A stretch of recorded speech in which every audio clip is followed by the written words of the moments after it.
This week, the CBN concluded its 394th, was it 294th MPC meeting, where it decided to jack up yet again the interest rate by 2%. That's 200 basis points to address some of the inflationary trends in the country. Now, this particular surge has elicited quite the reaction from different parts of not just the financial sector, but across the country regarding the positives as well as the downsides to this decision by the CBN, or the Monetary Policy Committee. Also this week, the CBN's decision to sell dollars to BDCs at a particularly interesting price to help stabilize the exchange rate between the naira and the dollar has also elicited some sort of reaction from so many quarters across the country. So at this point, we're going to take time to dissect this policy direction of the Central Bank of Nigeria, looking at its projected impact on Nigeria's slow economic growth and development. Joining us this morning on Daybreak to add value to the conversation is Steve Nwachukwu, who is joining us virtually to help us unpack these issues. He is an economist, a financial analyst, and lead researcher at Stewart Asset Management Limited. Mr. Steve, as always, a pleasure to have you join us on the program. Thank you for your patience. Let's get right into it. Your 2 cents on the decision of the MPC to jack up yet again after just a couple of weeks from jacking it up by 400%, by 400 basis points, or 4%, by adding yet another 2% now to it. Where do you stand on what this means for Nigeria's ailing economy?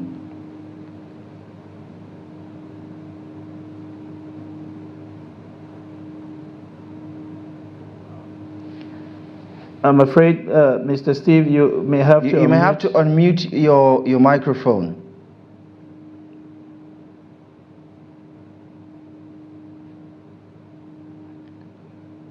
While Mr. Steve is trying to address that, because we're unable to hear his side of the audio, we're going to talk about the CBN's Monetary Policy Committee jacking up the interest rate by some 200 basis points, so that's 2%, taking it up further a notch to 24.75%, the highest we've ever seen. I mean, the last time, a couple of weeks ago when they did it, it was that high. But this is just a breakdown of what happened. With regards to the cash reserve ratio, they're sticking it at 45, so nothing has changed there. Liquidity ratio is at 30%. Asymmetric corridor plus 100% basis points and minus 300 basis points around the MPR. Now, all of these terminologies are why we have Mr. Stephen to help us understand it, because the average man does not understand what this means as far as the terminologies are concerned. I believe we have Mr. Steve back now. I don't know if you heard the question, but I'm asking for your take on this decision by the MPC to further jack up the interest rates.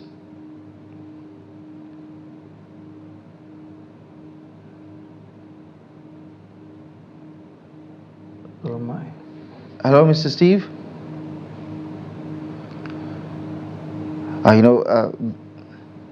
Okay, we're still going to work on that because we need to have this conversation to just, give Nigerians a sense of what this means. But, just to situate and give you some sort of context, let's take a look at this ranking from earlier this year with regards to the top 20 countries in the world with the highest interest rates, and give you an understanding of where Nigeria stands looking at this particular list. So these are some of the 20 countries with the highest interest rates. You have Kazakhstan, another country particularly known for best economy. Russia is on that list, but obviously because of the sanctions, you can understand. You have Haiti, you have Gambia, Mozambique, Angola at 15, and then Nigeria. This was back in January at 18%. Now we're going to be a lot further up there. You have Egypt, Liberia, Pakistan, Sierra Leone, as well as Iran. So with the sanctions in Iran, you can understand why these things are tough. However, the point is, you look at the GDP of all these other countries, including Egypt, Mr. Sunday, there is no reason for our economy to be in the same category as Angola or Congo or Sudan, for instance, with regards to interest rates. So if you look at those lists, two things are obvious. One, they are resource-dependent countries. Yeah. Two, they are going through one kind of conflict or the other, whether external or internal. So In our own case, we have perpetually been at war with ourselves. We basically what we have been doing from 2010 to date is just load up the gun, crack it, face ourselves on the foot, and shoot.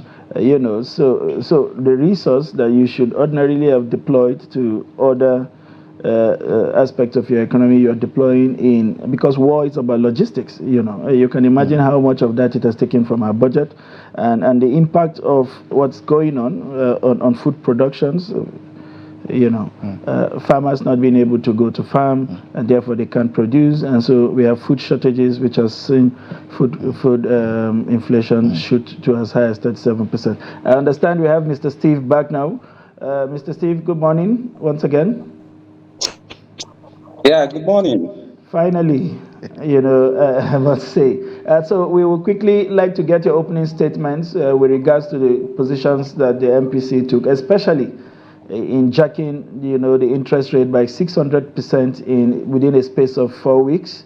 We want to understand whether or not you think that is justified, and how much of growth, you know, are we sacrificing in this bid to benchmark inflation by the Central Bank of Nigeria? I think I will start by saying that it's fortunate, and it's also fortunate that we are taking these decisions. In every economic monetary policy decisions, there are pros and there are cons to it. Basically, what Cardosa and his team is looking at is to try and streamline the rate at which our inflationary numbers are going up. And on the other hand, some other schools of thought will also query him that he's kind of risking growth, and we are also going to risk getting into recession in a couple of months to come. So these are the things that perhaps the teams have weighed it, and they prefer hacking the MPR to have some level of sanity in our inflation, currently above 30%, and food inflation above 35%, and all that. So the risk is what actually most of us are looking at. Would you prefer a 35 to 40 to 37 inflation figure than entering into a recession, having a negative GDP growth? And that is what the team and the federal government should be asking themselves. Do we need growth in our business activities and all the rest? Or do we need some level of sanity in our inflationary figures? Okay. Have in mind that most of us also argue that the real factors that is driving inflation is not just the money in circulation, which is what CBN is actually tackling with the hike in MPR. Yes, we have over 90 or 87 trillion in circulation, which is fueling this rising cost or rising inflationary figures. But one will also say, even if we have 100 trillion or 120 trillion in circulation, but those money are put in productivity, we will not have the inflationary figure above 30%. Take, for instance, on monthly basis, the 3 tiers of government, come to Abuja to share the federal allocation. Recently, 2-3 days ago, they shared about close to 1.2 trillion. And these are the monies that are being released to the system on monthly basis. 60 to 50% of these very funds received by states, local government, and federal government ends up into payment of wages and allowances. None of these governors convert these very trillions into productivity. This is a challenge, and this is what the CBN will continue to battle. They will definitely be receiving allocation, and they will be paying salaries and wages, and they will be paying other frivolities that is there in their budget that does not amount to productivity. That is where the big challenge is. So CBN will continue to take this route that we not really address the issue. So all we need is from the physical point of measures that we see that these volumes of money in circulations are put to productivity, so that CBN will lessen the tightening measures that they have embarked on. Like I said earlier, Doctor, we are risking into recession. Thank you. Doctor, if I may, the question is, at what point, where should we find that balancing act? Because it appears that since this inflation started spiraling out of control, it has been just one arm of the economy that is responding. The only game in town, as it does appear right now, is the monetary authority. Where is the fiscal authority in all of this? What measures, where are they supposed to meet these monetary authorities halfway to begin to create the balancing act that we require? Because, like you said, we are sacrificing growth at the expense of stifling. I mean, we are stifling to the point where the banks practically have no money left to do any kind of business, and that could throw this entire economy into a recession. What's in all of this space for the fiscal authorities? Thank you so much. That's a big question. You've asked it, and I expect those in the corridor of power, the fiscal policy managers, to be responding to that question. What are these measures done by these fiscal managers, from the Ministry of Commerce and Industry to Ministry of Agriculture to Ministry of Budgets and Planning to the Ministry of Finance, name it, transportation, petroleum? What are these measures they are putting in place to augment or to supplement the measures taken so far by CBN? If we allow the way CBN is running, they will totally, push this economy to recession. As we speak, lending has become so expensive that it's only the bigs or those that possibly have the courage to put back the cost to the consumers that will be able to lend at this current rate, 24.7%, 24.75%, plus other charges that the banks will definitely put up. No commercial bank will be lending to a lender, individual or corporate organization, less than 35 to 40%. And that will be so outrageous to survive. That's right. So the input cost is what is leading to. If we have a higher interest rate above 35 to 40%, it means that the output, the product will be expensive for Nigerians. Sure. And price elasticity of this product may occur. The more the prices are going up, the more it draws down the volume consumed, and the sales would definitely come down. And when sales are dropping, it means that most of these factories will shut down some of their processing lines. These are facts. When prices of these very items go above the incomes of Nigerians, it would definitely reduce in the number of these very products or services consumed by Nigerians. I'm sure CBN knows that too. I'm sure Cardoso and his team knows that too. So like I said, it's the right question you ask. What are those complementary measures by the fiscal authorities, from the Ministry of Agriculture to augment, providing farm inputs, improve seeds to farmers, so that these products will be relatively cheaper?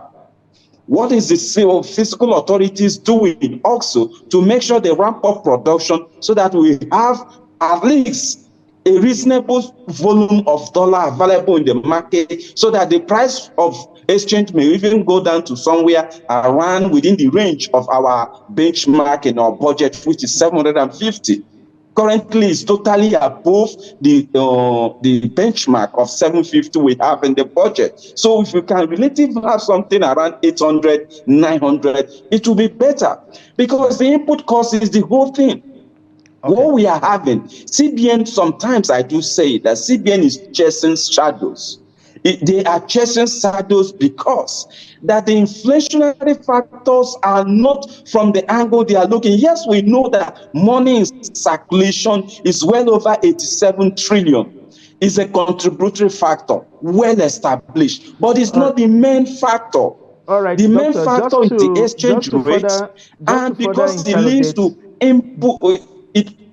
All right, doctor, if I may, just to further interrogate that, there are some of you, when I say some of you, I mean economists or analysts, who also argue that of this 87 to about 97 trillion naira supposedly broad money in circulation, that only about 50% of them are in the banks. So you are practically applying these strenuous measures on the 50% of money in the bank, and the other 50% that are not in the bank, there is no pass-through of these policies to them, whether in terms of mopping up and all of that, and therefore perhaps monetary tools may not even be effective in fighting this. What's your take on those who share this perspective?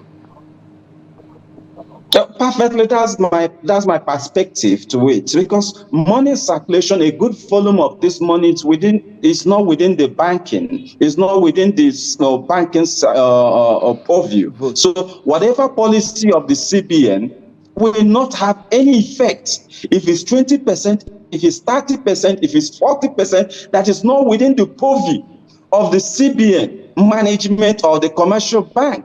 What it simply means, whatever policy you take does not account or does not amount or does not affect those volumes of money. So that's why I said CBN is actually chasing shadows. What we need is concrete fiscal policy decisions that will assist, that will help in this rising inflation. We are having imported inflation, we are having buyers inflation, we are having retailers inflation.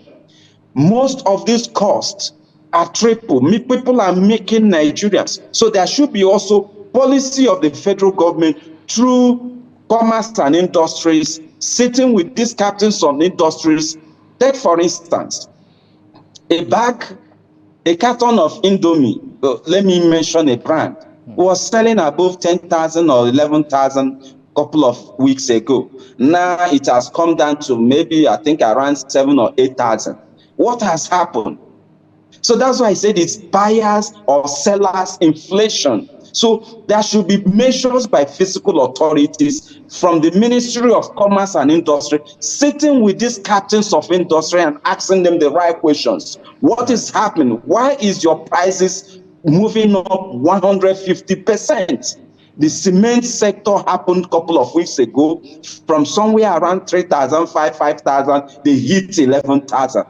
You ask them questions, you sit down with them and ask them questions. These are physical measures. We cannot continue to look from the CBN. CBN has little or nothing Mr. Steve, to put. If I can just chime in, pardon the interruption.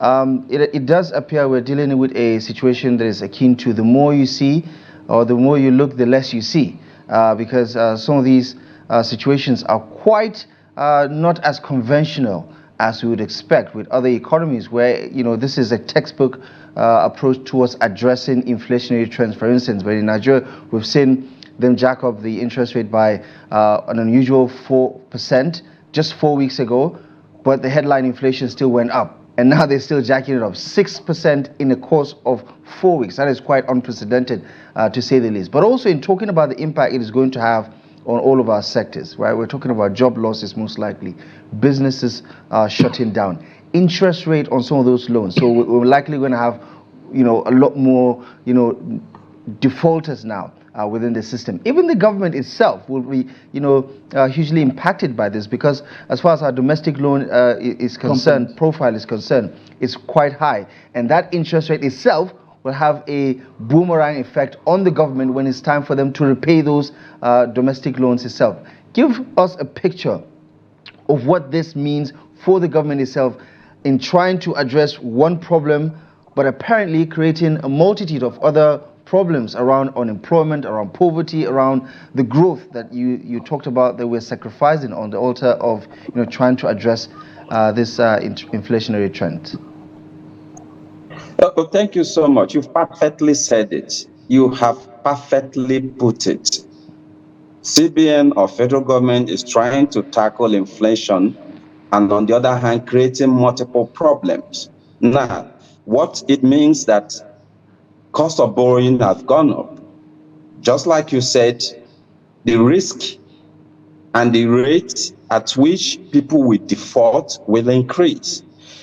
When you have above 35% to 38% to 40, 45, in fact, some microfinance will even go as high as 45% as a lending rate. What it simply means that the chances of those who have received this money to survive and repay those loans is slimmer. It means that the rate at which default will increase. Now, on the side of the government, it means that those trillions and those treasure bills and those bonds bonds are not affected here. Those loans that you have taken, it means that it's also going to affect your repayment as a government. And even in businesses, take for instance a manufacturer who took a loan from a commercial bank in the first day of January and has planned maybe at 35 or at 23 or 33%. And suddenly, within these 2, 3, 4 weeks, the interest rates have gone up by 600 basis points. It has totally shattered the plans of such private individual or manufacturer who took that loan in January. As we speak now, all his calculation, all his planning has been shattered. If he's thinking to sell his product maybe at 10 naira, he'll be looking at 12 naira, 13 naira. And his market surveyor may have shown him that at 12 naira, you may not be able to make real sales. So it's quite a challenging moment for manufacturers, for industry players, because it has totally distorted their plannings, in the sense that if they took 1 billion naira and they are meant to pay maybe 1 million naira more interest rate, and it has gone up by this 600 basis point, it means that that 1 million has gone up maybe by 50, 60,000 or 600,000. They are in addition of what they are going to be paying to the commercial bank. So there is a total distortion in their financial records or in their financial planning. So there is a total distortion, both on the side of the government and even in the private sector. But most risky is the fact that CBN is trying to expose the commercial banks. We still need some level of financial stability. The hike in these very rates will probably expose the commercial banks. The more you have the default, the more you're likely having some commercial banks running into distress. If 100 people took a loan and 30% of them cannot repay and those loans goes bad, it simply means that that bank is distressed. So CBN should be mindful of these very realities. Yes, we know that the commercial banks are liquid enough based on their shareholders' funds. A couple of them, like some of the banks, has shareholders' funds well above 1.8 or 1.5 trillion. We understand that, but CBN should be mindful of the fact that the more you expose the bank, the more you are threatening the financial stability of our nation. So we still need that financial stability. In your efforts to chase after inflationary figures or inflation rates, CBN should be conscious of the fact that we need the stability of the commercial banks. What it simply means also is that it's only few players and an economy can dare this very interest rate to walk down to commercial banks to pick up a loan.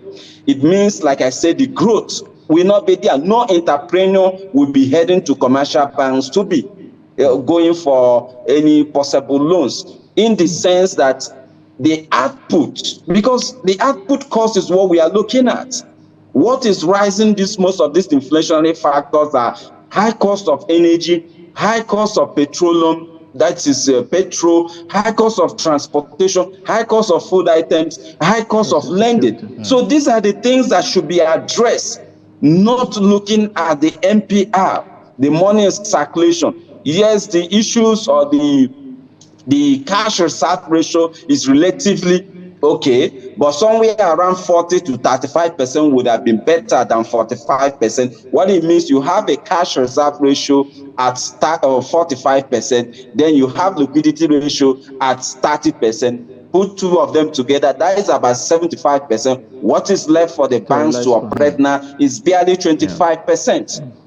Yes, we have excess money in circulation. The 25%, probably the banks will still run and do their business with it. But do not push the interest rate further. What Okay. it simply means, you are choking the existing, those who have taken loans, and those who are also prospecting. Economy is not just the government. The economy is entire business ecosystem. The Right. entrepreneurs there that want to attempt Okay. or try one business Mr. or the other, they can't Yeah. dare the commercial Mr. Steve. banks as we speak now. Yeah. The chances of them surviving is more slimmer. Okay. Thank you That very is much. a challenge. Yeah, Mr. Steve, really appreciate your invaluable takes on these conversations, for giving us a clear picture. It looks rather bleak most of the time because the situation is quite dire, and it looks like Nigeria is still stuck between the devil and the deep blue sea as far as these conditions are concerned. To the best of its ability, the CBN apparently is trying to do all that it can to address these trends. But as you did say, it does appear that we are completely chasing shadows as far as the policy direction is concerned. Unfortunately, we didn't even get to talk about the forex situation, but we're completely out of time. Mr. Steve, thank you so much as always for joining the conversation. I appreciate you for making the time. My pleasure. Thanks for having me. Right, that's our conversation with Steve Nwachukwu, an economist, analyst, and lead researcher at Stewart Asset Management Limited, talking to us about the current monetary policy rate that was jacked up by another 2% by the MPC that concluded its meeting this week in Abuja, and the impact on the Nigerian economy. We're going to take a quick break. What comes next is a look at the front pages of some select national dailies this morning as we bring you up to speed with the stories making the headlines. Newspaper review is coming up next.